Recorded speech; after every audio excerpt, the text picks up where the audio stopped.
Hello everybody, how are you doing today? It's always an honor guys to have you. This is your Standpoint. Once again, we are so delighted to have a guest in the studio as usual. And before I even get to the topic, let me welcome them and introduce them a little bit. We are with a lecturer and an author. Her name is Ines Mbesherubusa. I'm also with a student from Olivia University. His name is Blaise. So I would ask them to greet you guys.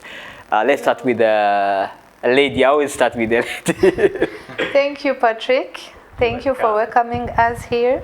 And hello, everyone. Yes, good afternoon. My name is Blaise, and Mr. Patrick, thank you for having me here today.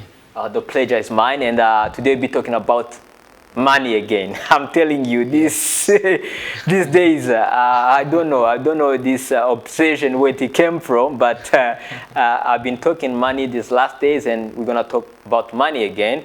The topic goes like this. Let me even tell you, start introducing it before I even tell you the title of the topic.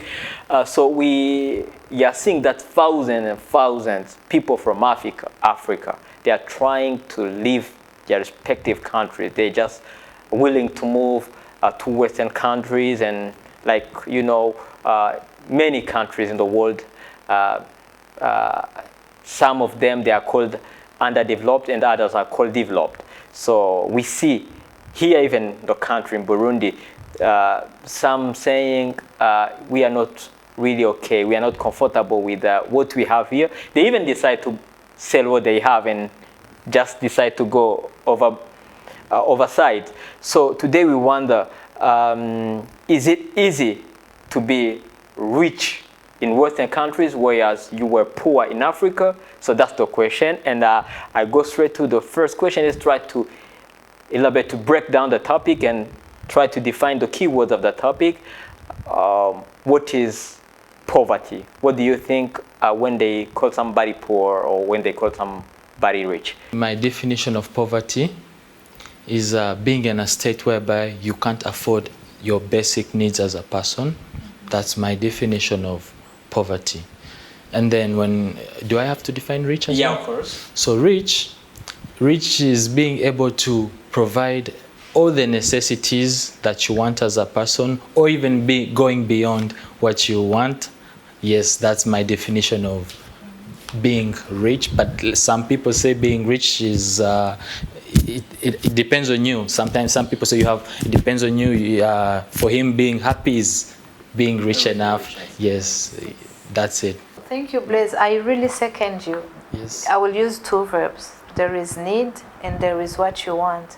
Yes. When you are able to afford your needs, eat, sleep, buy clothes, everything you might need, get a health insurance or whatsoever, when you are meeting your needs and then you go above and afford some of the things that you want, you wish for, you are going above your needs, that's when I can call you richer or rich, all right?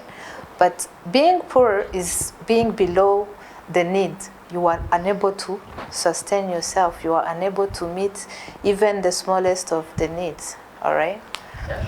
That's my belief. And then he's not even lying. Some people believe that richness is in the heart, not in terms of material things. Is it easy to get rich in Western countries while we are poor in Africa? Let's start from a lady. I wouldn't say it's easier to get rich. It's easier to make money. It's easier probably to get a job that helps you sustain your needs again. And it's really easier to see that whatever effort you are putting in, there's a return coming to you. Now, saying that people get rich, it's a bit too much for me.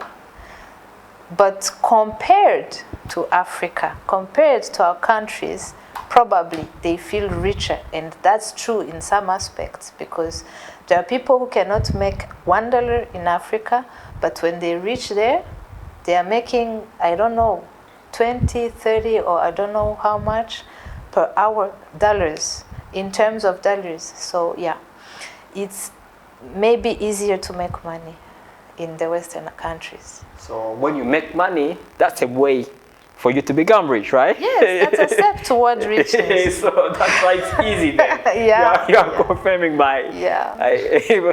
Okay, let's listen also from our brother Blaise. I personally wouldn't say it's easier to get rich in the West as a poor person in Africa, but the one thing I can assure you is that you're going to live way better than you are living here as a poor person in Africa. You're going to get your basic needs that side. You have a lot of things that you will be able to get that you couldn't get as a poor person in Africa. But if you're getting something in the West, then you're doing way better than you are. But I don't think you're going to get rich out there. Yes, that's okay. I'm not sure. People have different destinies. I mean, people have their own. Everyone was born with a different destiny. But if we talk about logic, something that's logical, I don't think it's easy for a poor person in Africa to become rich in the West. Yeah. Yes. Let me just, try to go on the flip side of the question. Like, is it easy to get rich in Africa when you were poor in Western countries? Do you think about that? When you are poor in the West? You are poor in the West, yes. But you come into Africa. Are you going to get rich? I think you have a higher chance of doing better than you were doing back then, because when you come to Africa, I mean, it's not going to be as competitive as it is in the West, because many things are out there that are not yet here. So as a person who has lived in the West, you have a higher chance of making it compared to me as a poor person going to the West. Yeah, you will actually look richer. I mean, you're not even working on the same currency. You are making dollars or euros or I don't know which currency that is way higher than our money here in Africa. And that at least will make you better than someone you find here. Now, considering the context in Africa, looking at the perspective of Africa, it's really easy to start something when you have $200, you can start something in Africa.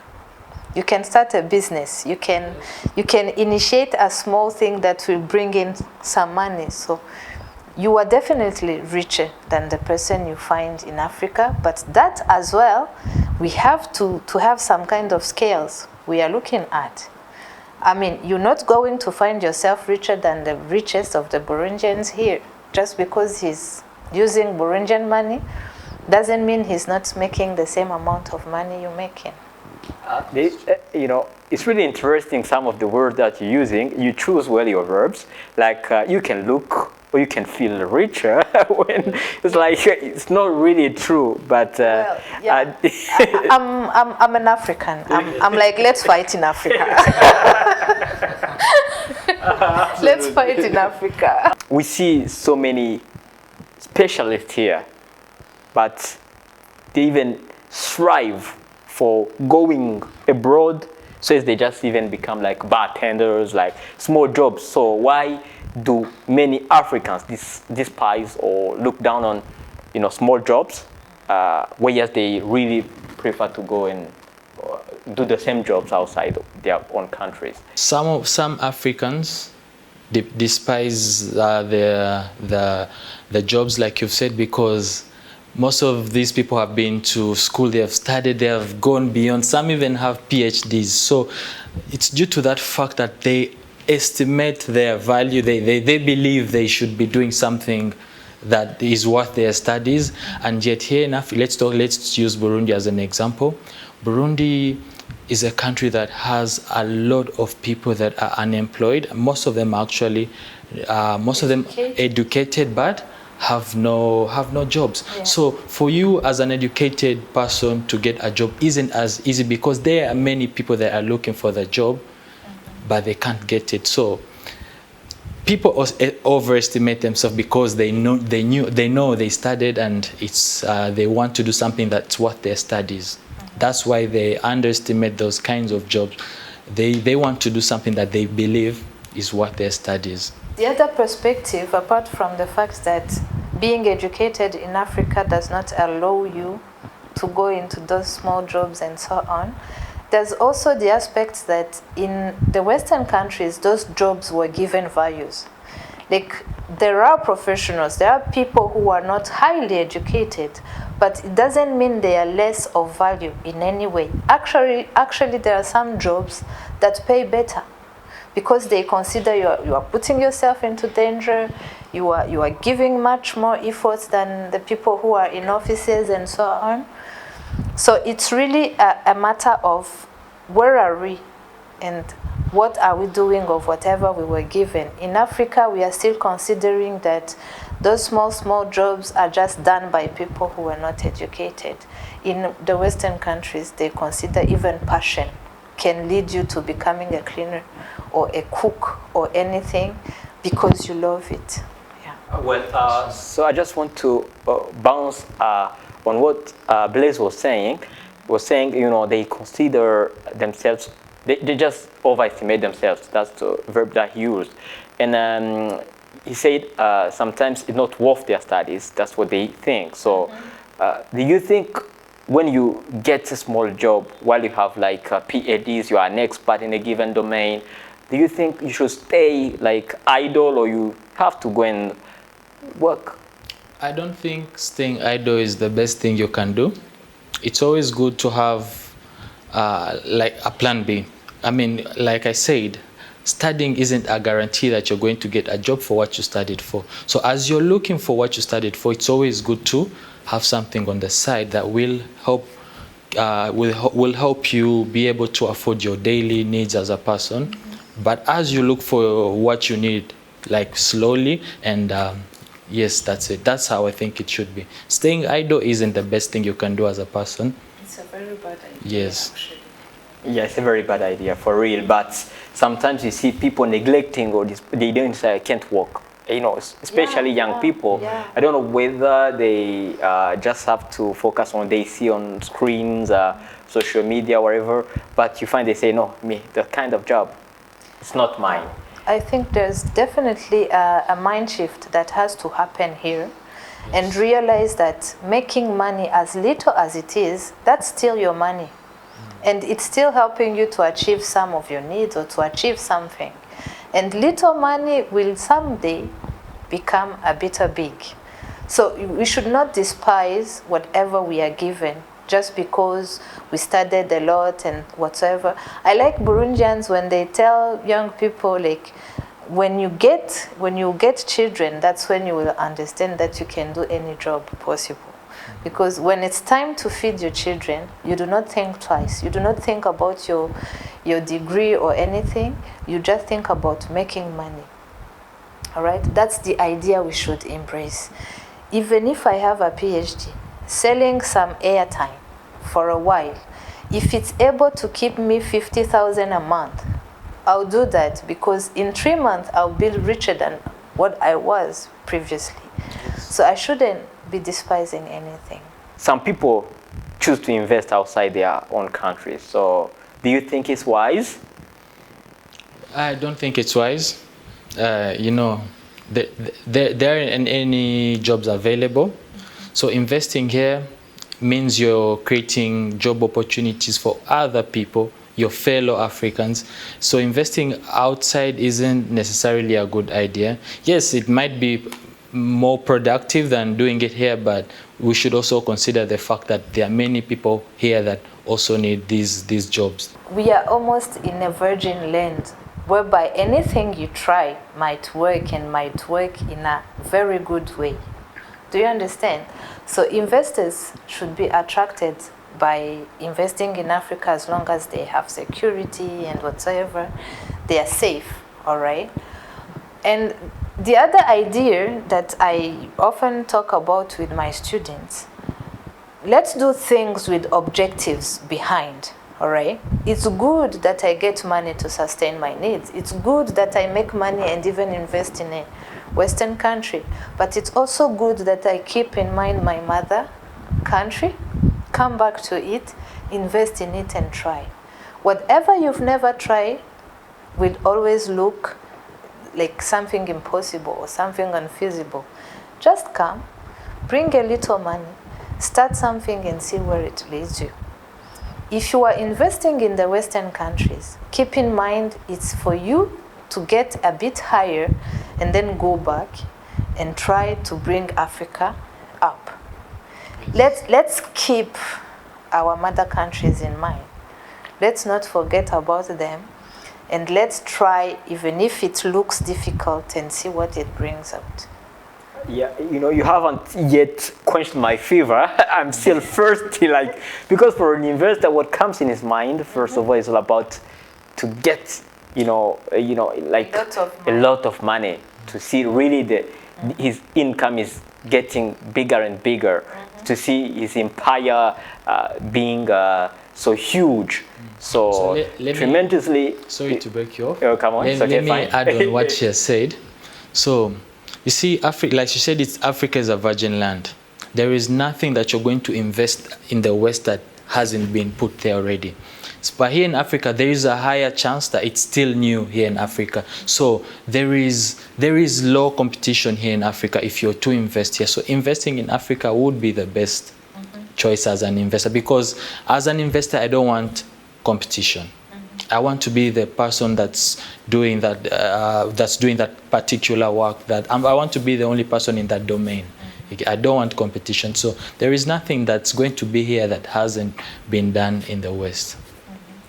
And considering you have started by the Western, coming back in Africa, you can look at it not only in terms of money, but in terms of impact. Yes. Patrick, there are things that are more important as Africans. We should look forward to making a great impact in our countries. Like, making money in the Western countries is very good, but what will you do of that money? What will you give back to? Sometimes when people invest in Africa, they are not really getting to their objective, to their aim, what they wanted to do before. For example, let's take the example, but maybe it's still so early to say so. The richest person in Africa, the richest guy in Africa, Dangote, yes. He has invested now in, fuel. Now he has a big company that is, putting fuel on the market. But we heard that he's facing some of the challenges, like he's not really, understanding himself well with the authorities, with the politicians. Sometimes it's as if they are putting setbacks on his way. So, what do you think as an investor? Is it really the right decision to come and put your money somewhere? Like, you've invested your billions and billions in something, and you see people are like, it's not well regulated, there's these things missing. So how can you really overcome that? Speaking of the Dangote issue, as you said, he could be facing some problems with the government. Sometimes an organization itself might have its own problems inside that have to be fixed, and these problems are against the requirements of the government. So maybe the reason as to why he's facing these challenges is because he doesn't reach the requirements of the government. But one thing I know for sure is once you reach the requirements of the government, you will work with no trouble. And let's not forget, he's the richest man in Africa. He Africa. got rich in Africa. Yes. How did he do that? yeah, you're right. So, and they also say that a journey of 1,000 miles starts by one step. Yeah, sure. Let him build. Let him fight as he starts, and maybe things will go smoothly, helping all Africans at the end of the day. Again, impact instead of money. Yeah, he's really doing wonders. He's actually a great man, and we look up to him.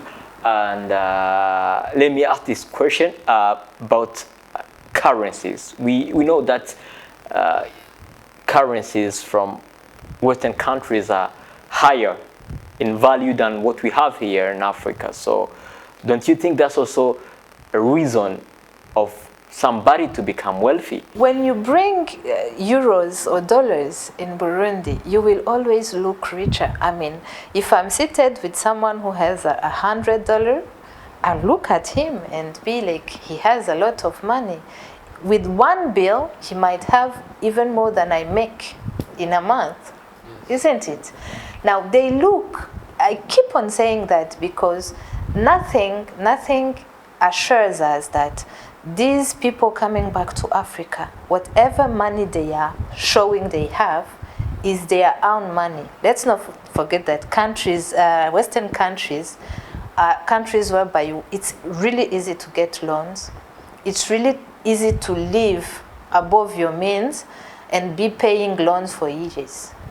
So for me, having cash in your hand doesn't mean you are rich. Well, you have more cash than I do right away, but it doesn't mean that you might be in debt, deep in debt, more than I am, living by whatever small I have and sustaining only my needs. It doesn't necessarily mean that you're rich because you're using dollar and I am using local currency. No, it's just looking rich because if you take that money, yes, it might be of a higher value. You come here, you have $1,000, you, let's say, something close to 8 million. But then when you look at it in terms of investment, this isn't money that you're going to do. Okay, yes, it depends on what you want to do, but since it's someone who's coming from outside, they're probably looking at big investments. Mm-hmm. It's not something that you can really do something big with that will earn you as much money as you can earn outside. So it doesn't necessarily mean that you're rich just because you're having foreign currency. Some of the guys who are living abroad, they can tell you that they can save like not less than 2,000, like more than 2,000 a month after spendings, all the expenses. You see, they are still with 2,000 a month. Yes. A month. Imagine. They are living a better life. And when you see, sometimes, of course, they come here and they actually even like invest. They build some of beautiful houses, and you see. And when you stay and say, "Hey, what are you doing there? Why can't you join us?" Oh yeah. What does that guy do? I'm really skeptical. Like 2,000 a month. 2,000 a month. That you save. That you save. After expenses. After expenses. It's a lot. Yeah, that's what I'm saying. I don't agree with you saying they look rich. They are actually rich. It's actually easy to get $2,000 when you are coming for holidays as a loan, more than saving it in 1 month. In 1 month. So meaning they can come here with the millions and millions. So like suppose he spent there like more than 5 years. Like he has been saving 2,000 a month. So you understand the money that he'll be coming with? It's a lot of money. So meaning sometimes they don't only look rich. Maybe you need to know what he's doing. Yeah. Meaning they maybe he's selling drugs. No. I'm not thinking about that. But I'm actually like, what is he doing? Because we all know that, yeah, we live in poor countries. We live in Africa, but we also know that Western countries have been struck by the economical crisis. So 2,000 a month, it's a lot. Keeping it aside after expenses for schools, for children, after working, after paying everything, I think it's a lot of money. So, well, but that person is really rich. Yes. But it's not a lie, I guess, because like I heard also some families that aspire to see their children abroad. They think like when my child goes there, I'll be able to sustain my needs, because they know some of the people are there. They send like each month, you find they're sending like $200 or $500 each and every single month. They do that, which means, well, one has to admit that if you are disciplined in the Western countries, it's really easy to get some amount of money that stay aside, because you really get money. And if you are able to discipline your needs, be able to classify everything and budget, live on a budget, I think it's easy to keep something aside. because you actually, it's really even easy to predict whatever you are going to need when you are abroad, more than in our African countries. So yeah, you can make money, you can keep a bit of money, but up to 2,000, I don't know. I'm not saying the person is lying, but that person might actually be doing another kind of job that is special. There's also an aspect of taxes. Yes. We know that in the Western countries, they are very much affected by taxes. True.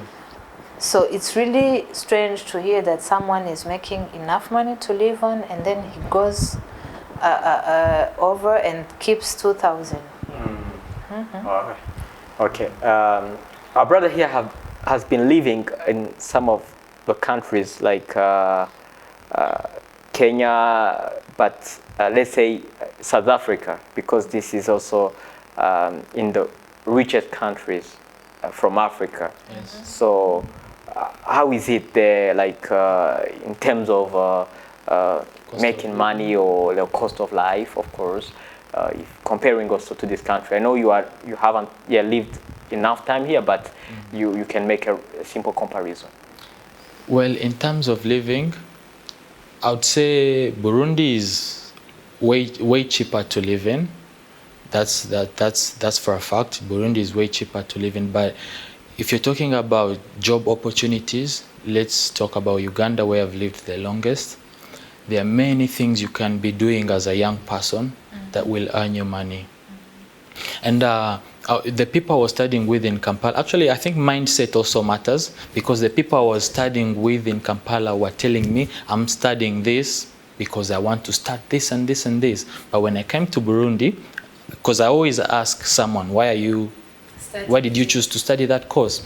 Many were telling me, I am choosing to do this because these are the only jobs available in Burundi. Or I will be able to make money. Yes. Or my parents advised me too. People in Kampala right now, the majority of the young people in Kampala right now are learning trading, are learning how to make money online, of which it was something new here. Many people are not aware of it. Many people even have no clue it exists. So you get there, because everyone in Kampala, like it's a trend, like everyone is doing trading. You ask them, how do you get money? I'm doing trading, I'm doing forex trading, you get. But here it's something new, people don't even know about it. You get. Yeah, we definitely need a mind shift in our countries. Yes. Even if we don't go up to that technology thing, Yes. it's very easy to meet in Kenya or Uganda someone who comes from his office. I mean, he has a job that matches his degree, but right after the office, he runs here and there to see a small shop he's selling chapati in, another one he's selling this in. They are looking for that extra money. Now, it's really important to tell young people that salary is not enough. Even if you get that job, you always have extra needs. You always leave the impact, the negative consequences that come from the fact that our currencies are moving up and down and so on. We are living, it's inflation. Like, you are not always able to meet the ends of your month. So making money aside is a mindset you have to embrace very early on. And even those small jobs, doing them is very important, because that's still money. Well, thank you very much. I hope our viewers have been able to draw some of the ideas that we've been listening to today, and this is really outstanding. We need to make money, guys. That's why I've chosen topics about money. So we thank you for staying tuned to BNP TV. I also want to thank my guests for coming today. It's really a pleasure to have you. Thank you for Thank you for having us. Hope you'll be coming as well when I invite you. Definitely. All right. So amazing. So guys, stay tuned. This is BNP TV.